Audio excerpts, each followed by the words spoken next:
আসসালামু আলাইকুম রহমতুল্লাহ। একটা জিনিস শেয়ার করার জন্য যে এআই এর যে 10x or 100x speed of code, right? এটা নিয়ে একটু কথা বলতে চাইতেছিলাম। আসলে নিজের ব্রেনের তো আসলে নলেজের ডিব্বা তো খালি, তাই অন্য একজনের নলেজের ডিব্বা থেকে কিছু বলি। রিসেন্টলি গুগলের একজন প্রিন্সিপাল ইঞ্জিনিয়ার এই জিনিসগুলো ডিসকাস করতেছিল।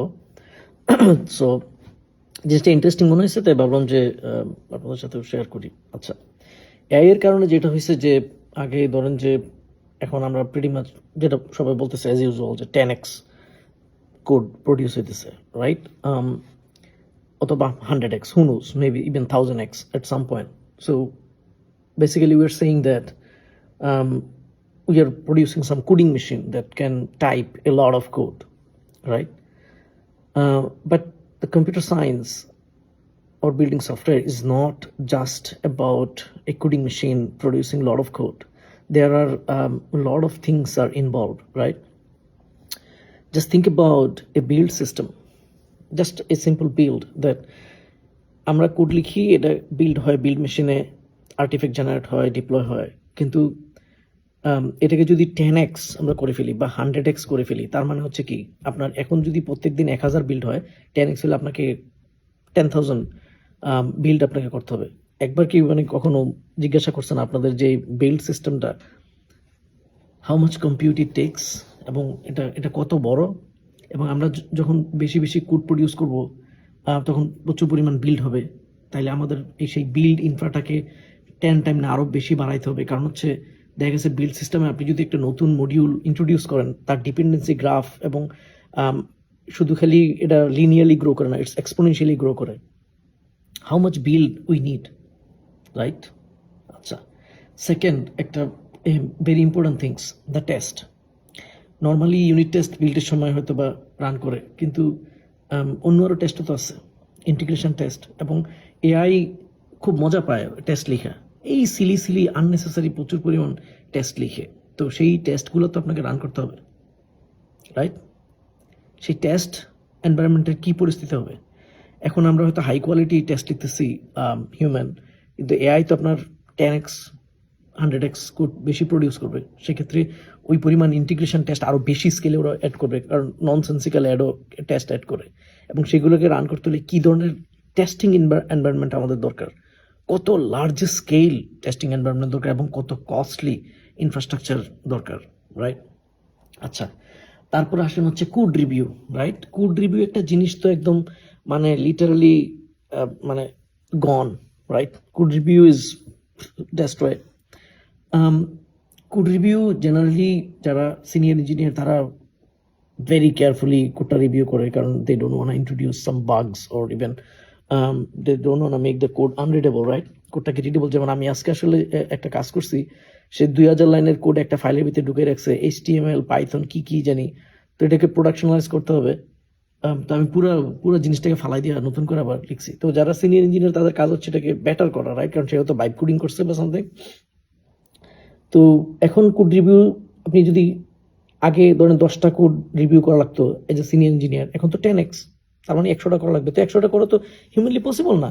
সো আমি কি করব? আমি হচ্ছে এআই দিয়ে রিভিউ করব। তো সেখানে রিভিউর যেহেতু এআই হচ্ছে একটা প্রবাবিলিটি সিস্টেম এবং নন ডিটারমিনিস্টিক, সেখানে কিছু ভুল থাকতে পারে। এই জন্য কিন্তু আমি একটা আর্টিকেল লিখছিলাম যে there is a ticking broom on your code base, right? আপনার সেখানে যদি কোনো ভুল থাকে, সব কিছু ফাংশনাল ভালো কাজ করতেছে, হঠাৎ করে দেখবেন যে আপনার কোড কলাপস করতেছে, right?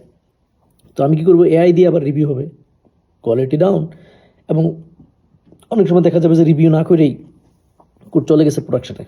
It could be like serious লেভেলের কনসিকুয়েন্স আসতে পারে, রাইট? আচ্ছা, এখন ওভারঅল যে 10x 100x কোড যে প্রডিউস করে আপনি যদি দেখেন, সেই কোড কিন্তু একদম মানে এত বাজে কোড, লাইক বমি চলে আসবে, এত বাজে কোড এআই প্রডিউস করে। Some cases they write really good code, but often time it's generate massive amount of code and very unnecessary code. এইবারে এই কোডটা যদি এইভাবে চলতে থাকে, মেশিন কোড লিখতেছে, 1 মাস পরে আপনার কোডে কোনো একটা প্রবলেম হলো, ইটস এ নিউ প্রবলেম, এবং most likely as a human you can't even find the solution if you need to debug it. এটা সম্ভব না। এখন হয়তো আপনার এআই দিয়ে আপনি দেখবেন, তো এআই যদি আপনাকে সেটা প্রপারলি সলভ করতে না পারে তখন কি হবে? কোড আপনি লিখেনও নাই, এখন সলভ করতে পারতেছে না। জাস্ট ইমাজিন দ্য সিচুয়েশন, যে কি ভয়ঙ্কর একটা পরিস্থিতি হইতে পারে, রাইট? আচ্ছা, আরেকটা ইম্পর্টেন্ট হচ্ছে এই যে সফটওয়্যার এত সুন্দর কাজ করে, এত সুন্দর ফাংশনিং করে, এটার কারণ কি জানেন? এটার কারণ হচ্ছে roll back. You know what is roll back? Roll back হচ্ছে আপনি প্রোডাকশনের বিভিন্ন স্টেজে যখন যায়, ধরেন আপনি আপনার যে গ্যামা এনভায়রনমেন্ট সেখান থেকে আপনি প্রোডে গেলেন, যাওয়ার পরে দেখা গেল যে আপনার কাস্টমারের এরর রেট হাই হয়ে গেছে, তখন আপনি কি করবেন? আপনি যেটা করবেন সেটা হচ্ছে আপনার কোডটাকে রোল ব্যাক করে আপনার প্রিভিয়াস ভার্সন, যে আপনার যেই আর্টিফ্যাক্ট তার যে ভার্সনিং, ধরুন নতুন ভার্সন হচ্ছে B2, আপনি চলে যাবেন হচ্ছে B1 এ। এবারে আপনার যদি 10x কোড প্রডিউস হয়, ধরেন আপনি আগে প্রত্যেক দিন একবার করলে আপনি রিলিজ করতেন, এখন তো এআই কোড লিখে প্রত্যেক দিন সে 1000 ডিফ বা কোড কমিট করে, তাহলে 1000 বার ভার্সন তৈরি হয়, 1000 বার রিলিজ হবে, রাইট? আপনি কি করবেন? আপনি রুল ব্রেক করার সাথে সাথে আরো 5টা আসছে, you cannot literally handle it. It will be like really unmanageable situation, right? এবং গুগল অলরেডি বলতেছিল যে দে আর অলরেডি ইন এ স্টেট যেখানে কোডটা আর কম্পাইল করাও সম্ভব না। মানে তারা এত, কারণ গুগল ইউজ করে মনোলিথ, এক্সেপ্ট অ্যান্ড্রয়েড আর একটা কি প্রজেক্ট, ওরা এটা ওদের মনোলিথের বাইরে। মিনিং হচ্ছে যে ওদের পুরা যত প্রজেক্ট আছে, যত সার্ভিসের সবার প্রজেক্ট একসাথে monolith, trunk based development, right? এখন তারা অলরেডি কম্পাইলিং এর বর্ডার লাইনে আছে, যে they can't compile any more code because this like really big. এবং think about if AI generate like 10 to 100x amount of code খালি produce করতে থাকে, then we cannot even compile. Like literally we cannot compile. This is ridiculous to think about it, right? আমি literally personally কখনো think করি না যে that could be a problem, যে there will be no more compilation, compilation is not possible. এটা আমি নিজেই চিন্তা করি নাই।